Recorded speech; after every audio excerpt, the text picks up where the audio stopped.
Hello दोस्तों, आज के इस वीडियो में देखेंगे क्लास 12 के हिंदी का पद खंड का चौथा पाठ का वीवीआई ऑब्जेक्टिव क्वेश्चन जो आपके फाइनल इंटर परीक्षा 2024 के लिए बहुत महत्वपूर्ण है। तो आप लोग वीडियो को पूरा लास्ट तक देखिएगा। और इसके पहले आप लोग का गद्य खंड का 13वां चैप्टर का पूरा ऑब्जेक्टिव क्वेश्चन कंप्लीट करवा दिए हैं, तो उसका लिंक हम डिस्क्रिप्शन बॉक्स में दे देंगे, वहां से आप लोग जाकर वीडियो को कंप्लीट देख लीजिएगा। देखिए पहला क्वेश्चन कर रहे हैं नाभा दास का काव्य रचना क्षेत्र था। देखिए नाभा दास का काव्य रचना क्षेत्र था, तो इसका सही आंसर होगा ऑप्शन नंबर सी, वृंदावन। अगला क्वेश्चन कर रहे हैं नाभा दास की राम भक्ति मर्यादा के स्थान पर। नाभा दास की राम भक्ति मर्यादा के स्थान पर, तो इसका सही आंसर होगा ऑप्शन नंबर सी, माधुर्य भाव का पुट था। देखिए नाभा दास के राम भक्ति मर्यादा के स्थान पर माधुर्य भाव का पुट था। अगला क्वेश्चन कर रहे हैं नाभा दास जी किस धारा के संत थे। नाभा दास जी किस धारा के संत थे, तो यह वैष्णव दर्शन धारा के संत थे। किस धारा के? वैष्णव दर्शन के। अगला क्वेश्चन कर रहे हैं बीजक के रचयिता कौन है। बीजक के रचयिता कौन है, तो देखिए बीजक के रचयिता का नाम है कबीर दास। क्या नाम है? कबीर दास। अगला क्वेश्चन कर रहे हैं छप्य शीर्षक के रचयिता कौन है। देखिए छप्य जो आपका पाठ है इसके रचयिता कौन है, तो इसके रचयिता का नाम है ऑप्शन नंबर सी, आप लोग देखिएगा नाभा दास। क्या नाम है? नाभा दास। अगला क्वेश्चन कर रहे हैं नाभा दास की कौन सी रचना है। इसमें से आप लोग को बताना है कौन सी रचना नाभा दास की है, तो इसका सही आंसर होगा ऑप्शन नंबर डी, छप्य जो आपका पाठ है यह रचना नाभा दास की रचना है।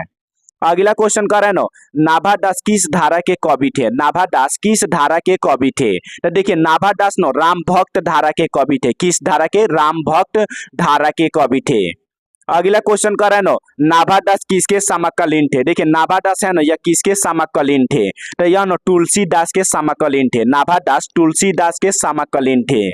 अगला क्वेश्चन कर रहे हैं नाभा दास का जन्म कब हुआ था। नाभा दास का जन्म कब हुआ था, तो इनका जन्म 1570 ईस्वी में अनुमानित, यानी अनुमान से बताया गया है कि इनका जन्म 1570 ईस्वी के आसपास हुआ है।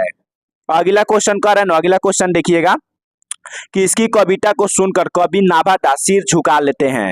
देखिए किसकी कविता को सुनकर कवि नाभा दास सिर को झुका लेते हैं, तो इसका सही आंसर होगा option number A, Surdas. Surdas के कविता को सुनकर नाभा दास है यह अपना सिर को झुका लेते हैं। अगला क्वेश्चन कर रहे हैं कौन सी रचना नाभा दास की है। इसमें से आप लोग को बताना है कौन सी रचना है जो नाभा दास की रचना है, तो इसका सही आंसर होगा ऑप्शन नंबर बी, भक्त काल जो रचना है यह नाभा दास की रचना है।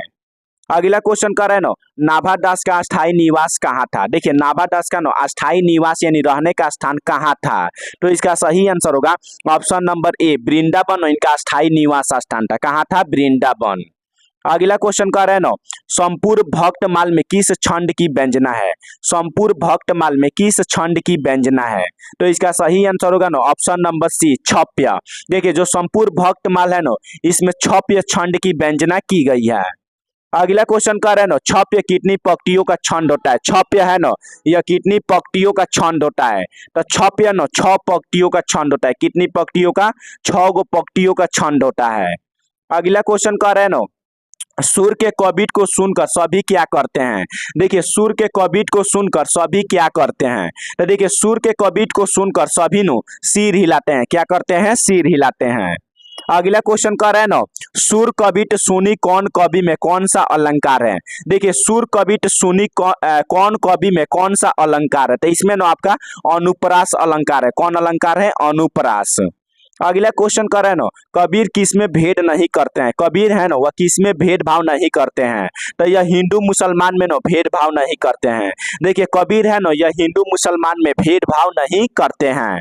अगला क्वेश्चन कर रहे हैं नाभा दास में जाति पाति और वर आश्रम का खंडन किस कवि के छप्य में किया है, तो इसका सही आंसर होगा ऑप्शन नंबर बी, कबीर। इसका सही आंसर क्या होगा? कबीर। अगला क्वेश्चन कर रहे हैं नाभा दास का उदय हिंदी साहित्य के किस काल में हुआ है। नाभा दास का उदय हिंदी साहित्य के किस काल में हुआ है, तो इसका सही आंसर होगा ऑप्शन नंबर सी, भक्ति काल में हुआ है। किस काल में? भक्ति काल में। अगला क्वेश्चन कर रहे हैं सबके हित का वचन कौन कहता है। सबके हित का वचन कौन कहता है, पाठ के अनुसार बताना है, तो इसका सही आंसर होगा कबीर। कौन कहते हैं? कबीर। अगला क्वेश्चन कर रहे हैं कहानी का अर्थ होता है। कहानी का अर्थ क्या होता है, तो देखिए कहानी का अर्थ होता है विश्वास या प्रतीति। क्या अर्थ होता है? विश्वास या प्रतीति। अगला क्वेश्चन कर रहे हैं ना, नाभा दास के दीक्षा गुरु है, इसमें से बताना है ना कौन नाभा दास के दीक्षा गुरु थे। तो देखिए नाभा दास के ना दीक्षा गुरु का नाम है स्वामी अग्रदास। क्या नाम है? स्वामी अग्रदास। अगला क्वेश्चन कर रहे हैं ना, भक्तमाल के रचयिता कौन है? भक्तमाल के रचयिता कौन है? तो देखिए भक्तमाल के ना रचयिता का नाम है नाभा दास। क्या नाम है? नाभा दास। अगला क्वेश्चन कर रहे हैं ना, बिमिल बूढ़ी हो टास्कू जो यह ग्रान श्रवणी धरे, यह पंक्ति किस शीर्षक कविता से है? तो यह पंक्ति ना आपका छप्य कविता से है। किस कविता से है? छप्य कविता से। अगला क्वेश्चन कर रहे हैं ना, नाभा दास किसके शिष्य थे? नाभा दास है ना यह किसके शिष्य थे? तो नाभा दास ना स्वामी अग्रदास के शिष्य थे। किनके शिष्य थे? स्वामी अग्रदास के। अगला क्वेश्चन कर रहे हैं ना, कबीर दास की शाखा के कवि है। कबीर दास है ना यह किस शाखा के कवि हैं? तो देखिए कबीर दास है ना यह निर्गुण शाखा के कवि है। किस शाखा के? निर्गुण शाखा के कवि है। अगला क्वेश्चन कर रहे हैं ना, नाभा दास किस काल के कवि थे? नाभा दास है ना यह किस काल के कवि थे? तो देखिए नाभा दास ना भक्ति काल के कवि थे। किस काल के? भक्ति काल के कवि थे। अगला क्वेश्चन कर रहे हैं ना, नाभा दास की कविता किन दो कवियों के बारे में है? देखिए नाभा दास की जो कविता है ना यह किन दो कवियों के बारे में कहे हैं? तो इसका सही आंसर होगा ऑप्शन नंबर बी, कबीर एवं सूरदास के बारे में बताए हैं। देखिए नाभा दास की जो कविता है ना इसमें कबीर और सूरदास के बारे में बताए हैं। तो देखिए आप लोग का ना चौथा पाठ छप्य पाठ का पूरा VVI 28 को क्वेश्चन कराए।